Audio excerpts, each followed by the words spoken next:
Hello there and a very good morning. This is the Breakfast Rundown with me, Zulfik Farzan. Well, September 21st is the day that all Sri Lankans will head to polling stations to elect the new president of Sri Lanka. Now, yesterday was nomination day. Now, according to Sri Lanka's Election Commission, they accepted nominations from 39 presidential hopefuls for the upcoming presidential election. Now, that's one number down from the number of individuals who placed their security deposits for the election. Now, this election is the first presidential election after Sri Lanka experienced an economic crisis 2 years ago. Now, this election will be crucial for the economic reforms of the future and also recovering from the economic crisis as well. Now, various political groups, candidates and other parties have announced what their plans are going to be during this run-up to the presidential election, and the people are closely watching on what will materialize and what is being said on these political platforms. Now, as I mentioned, 39 presidential hopefuls have their nominations accepted by the Election Commission yesterday.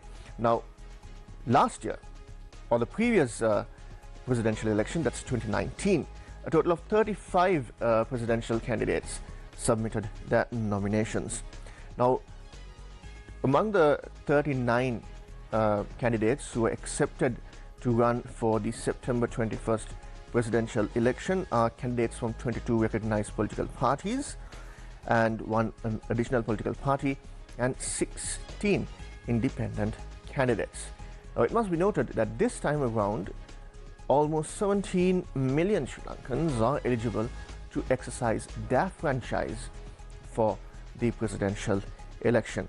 Now, just to give you a reminder, yesterday was nomination day, and from 9 o'clock in the morning till around 11 in the morning, nominations were accepted from those who wish to run for the highest office of Sri Lanka, and thereafter from 11 to 11:30 a period was granted to raise objections. Now, 3 objections were raised with the Election Commission. However, those 3 objections were dismissed and rejected by the Election Commission.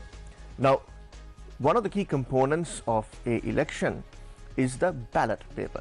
Now, concerns were mounted in recent weeks about the size and length of this ballot paper given the number of individuals who are running for the presidency. Now, the National Election Commission today said that the ballot paper was prepared after the symbols for the candidates were awarded yesterday after the nomination process. Now, this ballot paper is being given to the government printer so that it can be printed. Now, the chairman of the Election Commission, R.M.L. Watnaika, also confirmed that they are taking all the necessary measures to ensure that a smooth process is adopted in the printing of the ballot paper. Now, the size and the cost of this ballot paper, which was a cause of concern for many factions in recent weeks, is to be disclosed soon by the Election Commission once the printing process is undertaken by the government printer. Now, in recent weeks, the government printer and the Election Commission also had discussions with regard to security at the premises as well, and measures are underway to increase security at the premises as well. Now, at the same time, after the nomination process was completed last morning, the Election Commission issued certain guidelines of the can-dos and can't-dos by candidates and political groups. Now, one of the main issues was propaganda, illegal propaganda for the candidates and political groups.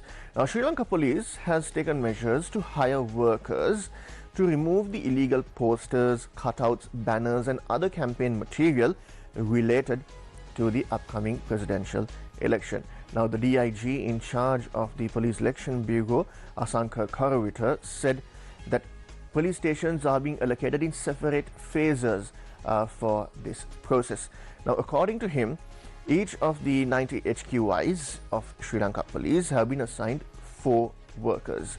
Now, all other police stations are given 3 workers. Now, this is all to remove the illegal banners, cutouts, posters and other election propaganda material ahead of the September 21st presidential poll. Now, at the same time, the Human Rights Commission of Sri Lanka has also summoned DIG Karavita for a meeting regarding election duties. Now, the chairman of the Human Rights Commission of Sri Lanka, Nimal Punchiheva, attorney at law, said that this meeting with the Sri Lanka police was to discuss in length about the guidelines that Sri Lanka police will have to follow in ensuring that a smooth and fair election takes place and that law and order is maintained during this process. Now, one common thing during any election period is the rise in election complaints. Now, according to the Election Commission, a total of more than 400 complaints had been filed since the start of the process for the presidential election. That means since the day the election was announced and until nomination day, that was yesterday. Now, after nominations were submitted, a total of 3 complaints were received by the National Election Commission. Now, these complaints relate to illegal propaganda activity. Now, in total, 437 complaints had been filed with the National Election Commission with regard to the presidential election and the violation of election laws. Now, switching gears from the local scene to the international arena, the Ukraine-Russia war has been going on for several months now, and the death toll from this war that has affected both sides is innumerable. At the same time, we at Newsfirst exposed how a human trafficking ring was in operation to hire ex-Sri Lankan military personnel and then send them to the front lines in the Ukraine-Russia war. Now, there are Sri Lankan ex-servicemen fighting on both sides. Some are fighting on the Russian side, some are fighting on the Ukrainian side. Now, the latest development is that 5 former Sri Lankan servicemen who are fighting for the Russian side and crossed the border into Ukraine have been arrested and detained by the Ukrainian military. Now, according to sources and which have been confirmed, these 5 former Sri Lankan servicemen are now considered as prisoners of war. That's right, POWs. 5 Sri Lankans are POWs in Ukraine. Now, the Ministry of Defense has said that the government of Ukraine has officially communicated the capture and detention of these Sri Lankan men to the Sri Lankan mission based in Ankara in Turkey. Now, at the same time, the relatives of these men have also been informed about their capture. Now, according to the information that we have received, these 5 ex-Sri Lankan servicemen were fighting for the Russian side and then crossed the border into Ukraine while the conflict is escalating over there. Now, negotiations are underway to secure the release of these 5 former Sri Lankan servicemen from the custody of Ukraine and release their status from POWs. Now, the Ministry of Foreign Affairs is actively engaging in these efforts. Now, as I mentioned, in recent months, reports surfaced about how Sri Lankan former servicemen were being trafficked through various means to go to Ukraine and Russia and fight in that war, and several arrests were also made by Sri Lankan authorities after those revelations were made. Now, coming back to Sri Lanka, it's some good news for everyone who's sending their kids to school, and also the school teachers and principals as well. Well, the second school term ends today. Starting today, students and teachers will enjoy their holidays, and thereafter, the first phase of the third school term will begin on the 26th of August. Now, you might wonder why I mentioned first phase of the third term. This is because following COVID, schools were closed down. Students had to learn or engage in academic activities through online medium. Thereafter, after schools reopened, the Education Ministry took steps to open schools in phases so that the syllabus can be covered, and thus we have this thing which is called phase 1, phase 2 of each school term. The first phase of the third school term will commence in August. Now, while returning back to the topic of human trafficking, one incident or one scam or human trafficking ring that we at Newsfirst exposed was the human trafficking ring involved in sending Sri Lankan youth to Thailand on tourist visa and then smuggling them over the border to Myanmar to engage in cyber crimes. Now, yesterday we reported that 20 Sri Lankan youth who were held against their will in a cyber slave camp in the Myawaddy region in Myanmar were rescued and moved to Thailand for their safety. Now, the Sri Lankan ambassador in Myanmar confirmed that all these Sri Lankans are safe and will be repatriated to Sri Lanka soon, and at the moment they are being held and taken care of by the immigration officials in Thailand. Now, let me give you a background to this story, something that we've been following and exposing over the past few months. Sri Lankan youth are duped into lucrative IT-related jobs that are available in Thailand.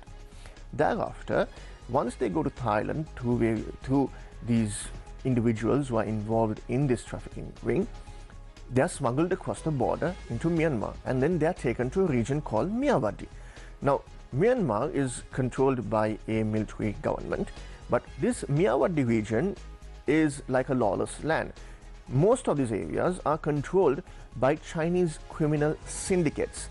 Chinese gangs are operating these scams from the Myawaddy region, which is considered as a lawless region controlled by Chinese criminal syndicates and also terrorist groups that are involved in various other nefarious activities.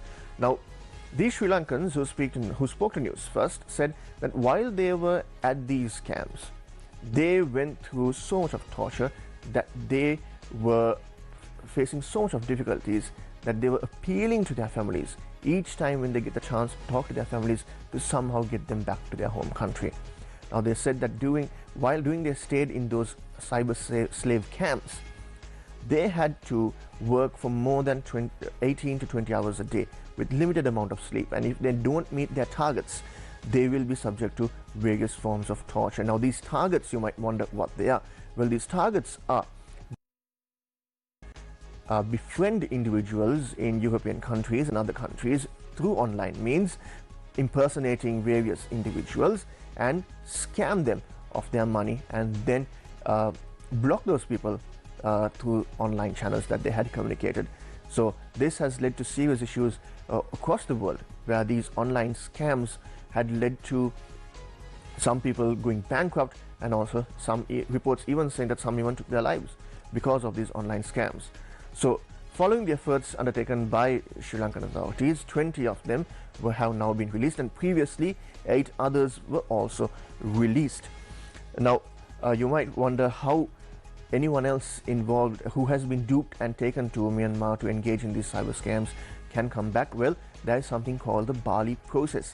Now, the Capital Maharaja Group also partnered with the Ballot process, and the Ballot process is engaged in various activities in ending modern day slavery across the world.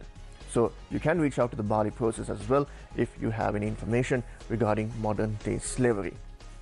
Now, in 2019, the entire world went into a shutdown after the COVID-19 pandemic broke out. Now, another emergency has been declared by the World Health Organization, that is Mpox. Now, Mpox did exist in the African continent for many years, but however, now all of a sudden there's a mega outbreak in the Democratic Republic of Congo and several other countries, with over 15,000 cases being reported this year alone, along with 537 deaths. Now, Sri Lanka is also taking measures to ensure that Mpox does not enter the country. Now, Deputy Director General of Public Health, S.M. Arnold, said that preliminary discussions are underway to determine what kind of preventive measures should be implemented in Sri Lanka to prevent the entry of Mpox into the country. Now, the Health Ministry has said that they are closely monitoring the situation and are in touch with the World Health Organization with regard to the developments of the spread of this virus known as Mpox.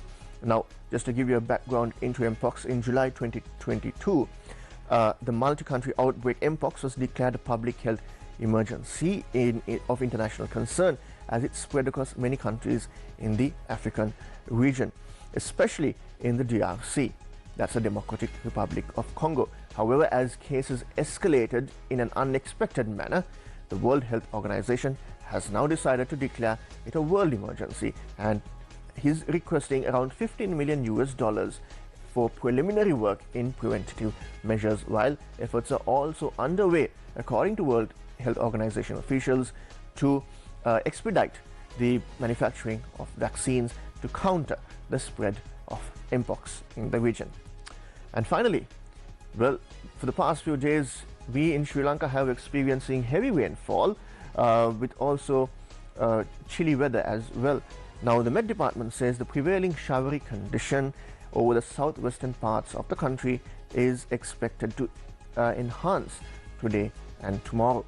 Now, at the same time, showers or thunder showers may be expected in the western, Sabaragamu northwestern, as well as the Galle and Matara districts, according to the Met Department. At the same time, the Met Department is also warning that more than 100 millimeters of rain can be expected in some areas of the country.